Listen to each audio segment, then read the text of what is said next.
So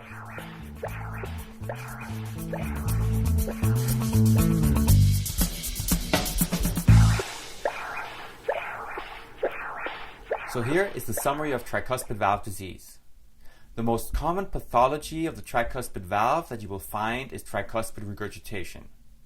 So TR is common, at least mild to trivial TR, but you will also find 16% of patients who have moderate to severe TR. The most common cause of TR is annular dilatation, so secondary tricuspid regurgitation. Primary causes of tricuspid regurgitation include rheumatic heart disease. The tricuspid valve is the third most common valve which is affected by rheumatic heart disease. Pacemaker leads. Many patients develop tricuspid regurgitation after pacemaker implantation.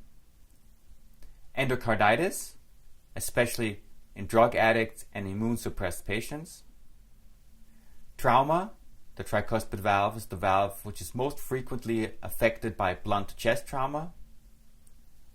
Carcinoid heart disease, where we have endocardial fibrosis caused by high levels of vasoactive substances such as serotonin.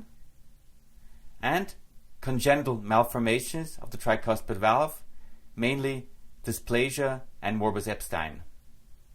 Echocardiography is used to evaluate the etiology, mechanism, and severity of TR. To quantify the severity, we use the color Doppler signal, the jet, where we look at the proximal portions of the jet, the flow convergence zone, and the vena contracta.